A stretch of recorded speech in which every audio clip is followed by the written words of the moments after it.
Hello and good morning. This is going to be video 701. First video without headphones, so I'm afraid my voice might be a little bit off. My little laptop here doesn't have a really good microphone, so. But no, I wanted to just make a quick video. My daughter is away this weekend, and so I kind of have the house to myself, and I always wonder,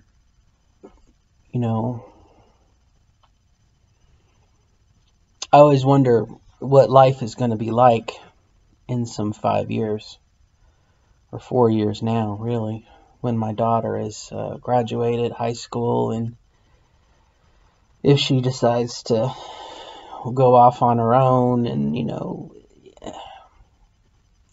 that's going to be the next chapter in my life, And this last week, I was talking to a counselor, and she wanted to know, what I was doing in my life. My ex-wife has a fiance, so she's gonna get married and start a family. Start a new nucleus with this other person. And the therapist was kind of like, well, what are you doing, Robin? And I'm like, well, I'm doing the best I can and living life, and if somebody comes along, somebody comes along. We're kind of in the middle of a pandemic right now. Our hands are tied in many things. But it made me think about, right now, so much of my time is focused on my daughter, which I think it should be as a parent. And but we're in that phase of giving her skills and giving her opportunity to be more and more independent, so that if she decides to leave the nest at 18, she can. And I don't necessarily know, like I said, what's going to happen there. I've kind of hinted that I'd like to move up to Green Bay, Wisconsin, and I may actually end up doing that once my daughter graduates. But, just that idea of what am I going to do, when the nest is empty. And this morning I was taken back to when I first moved up to Louisville in 1999. I moved up here, and I was obviously single and living on my own. I had my apartment was actually in the basement of a building. The apartment complex was like just a one rower, and it had two floors up top and then a ground floor, which would be like a sub basement. My windows, the top of my windows could look outside if I walked over to them, and I'm 6 foot tall. So I could just see with my head out the window. No one could really look in. And that's where really I began a lot of my gender stuff, because I would live, I'd come home from work on a Friday and, cross-dress all weekend, and I'd go grocery shopping, and then Sunday night was take everything off and put it away for another week. But baby steps into being who I am today. But it kind of took me back to that, in 5 years, I'll be back kind of in that same environment where you can get up and do whatever you want during the day. You don't have to worry about someone else. You don't have to worry about having breakfast when they get up. You don't have to worry about cooking lunch. You don't have to worry about cooking dinner. You can just get up and go and do what you want to do, and you don't have to coordinate schedules with somebody. I mean, again, I'm a primary caregiver for my daughter, so to be back in that situation which probably would lend itself more towards meeting somebody else if I wanted to. After I just described all that, you're like, why in the hell would you want to be in a relationship with somebody where you got to do all those things? Coordinate your schedules, coordinate your food. There's a lot of freedom with being a single person. So that kind of struck me as being kind of interesting. And definitely something that I think a single trans person has that someone who's married doesn't have, is they have the freedom to do what they want to do and be who they want to be. Not to say you can't be in a relationship with someone who says, I accept you and I support you, but you are still experiencing who you are through somewhat of a compromise with someone else. Whereas if you're single, you don't have that. You can do whatever the hell you want. But that's neither here nor there. Did have a bit of an experience too yesterday I want to talk about. I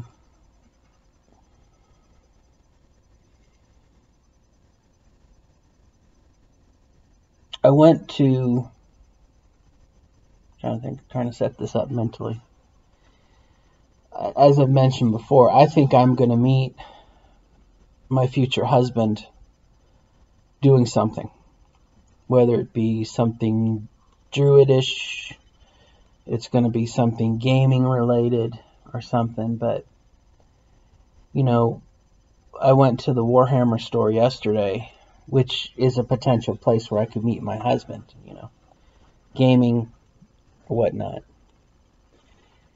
And as I kind of was there, and I've alluded that it's Disneyland. I mean, it's the happiest place on earth for me. It's the happiest place in Louisville. But to be there, I wondered,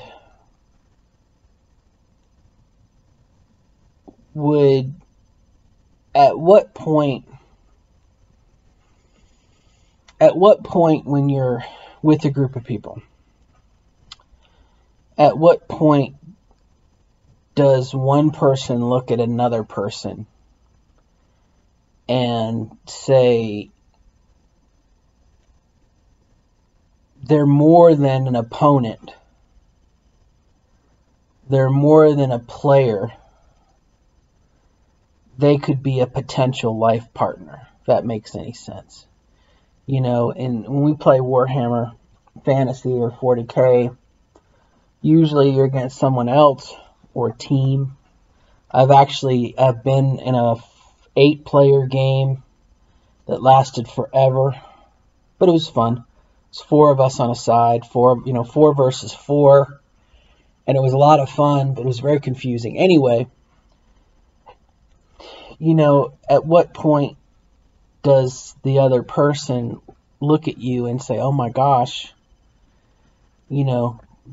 so-and-so is more than just a player, they're a potential life partner. In my case, Robin is more than just a wacky, wonky, crazy old cat lady. Robin could be my wife, potential partner.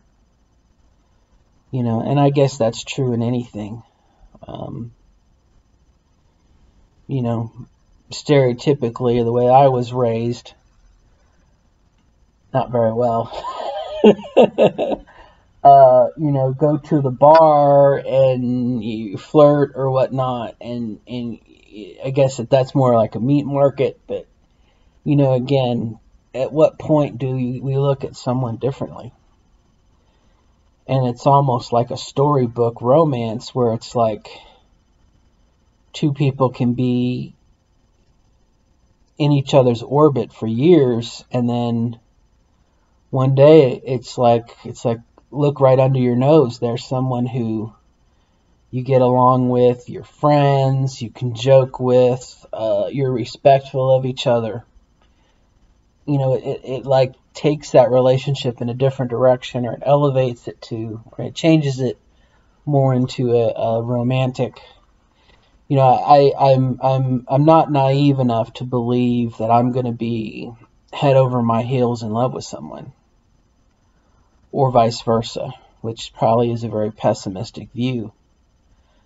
Um, I think the way, if I had to be totally on the level, I think it's almost going to be more of a domestic partnership than a love affair, a romance. You know, I'm going to meet a player or someone who, you know, we're going to realize that it's economically to our, you know, it's economically in our advantage to live together, to split rent. Um, you know what I mean? Two people can almost live as cheaply as one. You know, you just buy a little more food. You know, you're cooking for two instead of one. I think that's almost going to be the next. If I had to guess, that's going to be the next step. You know, it won't necessarily have to be lovey-dovey, kissy-kissy type stuff, which at this point in my transition is like fantasy, you know, based off of the study that was done that talked about, you know, there's a 1.5. Not to say we can statisticize. Is that a word? Statisticize, numberize love, but probability. You know, out of 100 people, one is going to consider dating a trans woman. And granted, that's probability. And you can't, you know, how much stock are you going to put into probability? It's like probability and having a car accident or something, you know. So many drivers, out of so many drivers, someone has an accident. You just don't know. I guess what I'm driving at, and very poorly I might add, is you really can't assign a value to it. So it's probably not very fair of me to say that there's a 1.5% chance that I'll meet somebody. Even though that's what the scientific, you know, a study that was done indicated. At the moment, you know, 1.5% would consider dating a trans woman. And then after you get into that, you know, is it really going to happen or whatnot? So like I said, I have a feeling, if I could predict at this moment, I would say that if I don't move up to Green Bay, probably after my daughter moves out, I probably would see about getting some property nearby, you know, out in the woodlands nearby where I go and I hang out. When I hang out in the forest doing my druid stuff, I would buy property, and then a like-minded individual, kind of like I said, somebody who get along with, have fun with. They have their space, I have my space, but because it would be mutually beneficial, I think that's the way this is going to go. You know, for me, mutually beneficial to have someone, just to know someone's nearby if you have an accident or you go wrong or you want to cook for somebody. There's just some social things. It would be nice to have someone else. You know, hey, what you doing for Thanksgiving? What are you doing for... Now, I guess you don't really have to live with each other. You can, you know, I don't know. Protection, security, those types of things. But yeah, I definitely want to get some property, and I want to have some farmland. Not to say I'm going to farm it, but just I want to set up a druid circle. I want to set up a sacred grove. You know, much like when you play with Legos, you want to leave them out because you dump your Legos and you sort them, and or you kind of organize what you're doing, and it takes a while to do that. And then you can build and you can play and you can have fun, and then leave it out. Clean it up a little bit, but leave it out, and that way next time you don't have to look for pieces and everything. So, but we all know the Lego piece dilemma. You'll never find the piece you want when you need it. And then 5 minutes later, you'll be looking for another piece, and then you'll find, there's the antenna. There's the plastic glass. There's the 2x2 red brick that I needed. That's usually the way Legos go. But anyway, so those are just some random musings. I woke up today just with some thoughts. I had another funky dream. I know I made comment on this before. I never dream of myself as a woman. I never dream of myself. All of my dreams that I can remember is me in my body of 20, 26, 27 years old, male body. And I am thinking about transitioning, or I'm planning on transitioning, but in my dreams I'm always male. That kind of bothers me.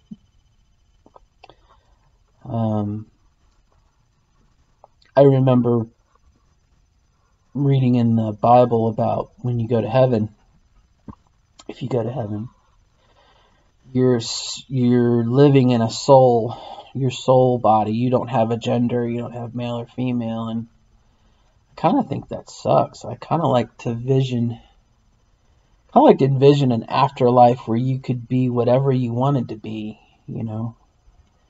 and probably would have people who would be werewolves and bears and cats and probably 12-foot penises walking around heaven. But I think that it would be kind of neat to choose your form and how old you are and how you look. I think that would be kind of cool. I think the movie What Dreams May Come, the Robin Williams movie, when he died and he went to heaven and he encountered his daughter, who was an Asian. She decided she was an Asian woman. And then he met his son, who of course was, I think, played by Cuba Gooding Jr., so it was a black man. Here you have this white wasp father die and go to heaven and meet his kids, and one's an Asian American, one's an African American. That's kind of cool. That's how they saw themselves. Kind of an interesting idea. It's a pretty good movie. But anyway, that said, I think I'm going to close it off. Today is World Mental Health Day. And I woke up just feeling a little bit of depression.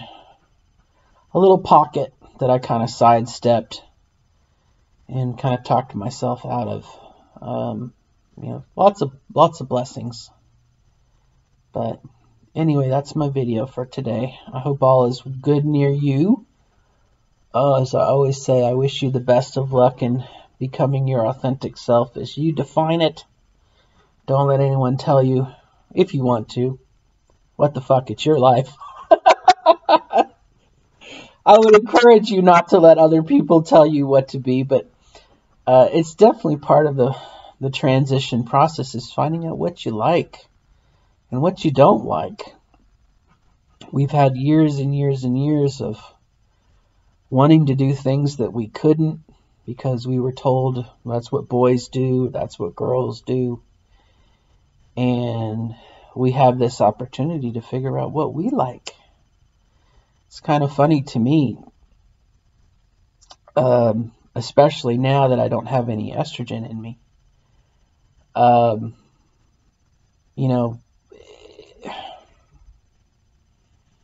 I can pretty much say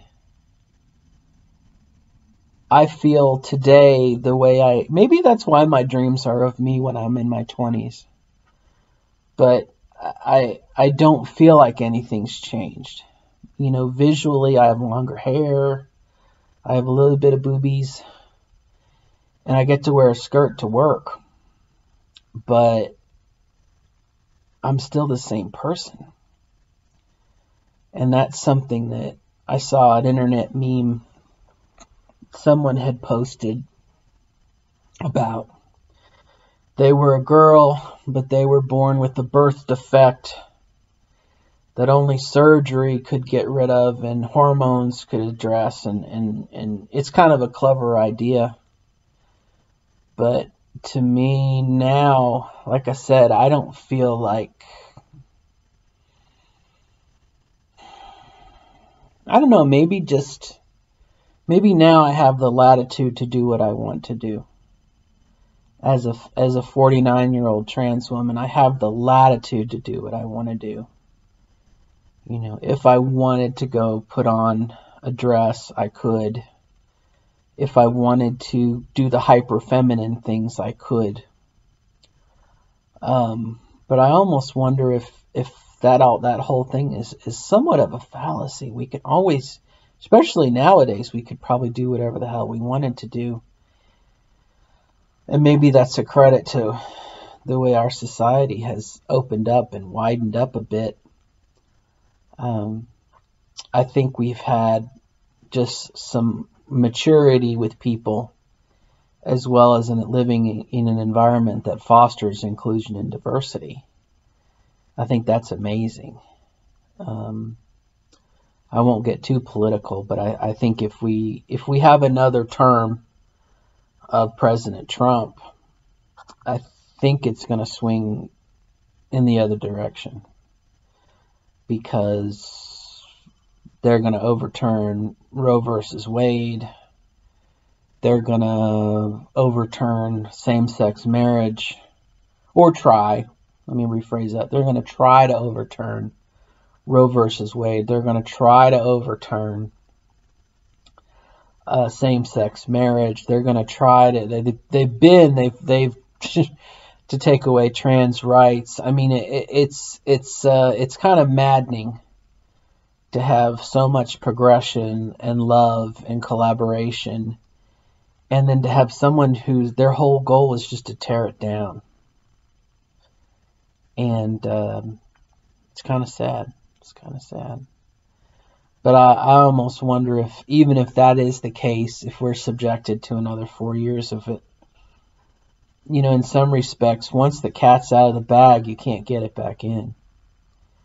And, you know, my company, along with other companies, has really grown with inclusion and diversity and recognizing differences. We have, again, my company has done seminars and classes and, you know, sensitivity training and just a whole bunch of stuff that has widened our perspective. You know what I mean? And once that has happened, I don't think you can, you know what I mean? I don't think you can push it back. I don't think we're going to have a 1984, you know, Big Brother is watching Newspeak thing. I think it's gotten, you know, out of the way. I hope. But all right. Well, I've droned on and on too long, but I do wish you the best of luck. And you know, it's hard. It's hard. Transitioning can be hard. It's hard to come to the conclusion or the reality or whatever that, my battery's getting low. It's hard to make the decision you want to transition, and then when you transition, it's a lot of decisions and new things, and then after you transition, same thing, and it just goes on and on and on and on for the rest of our lives. So, till next time, bye-bye.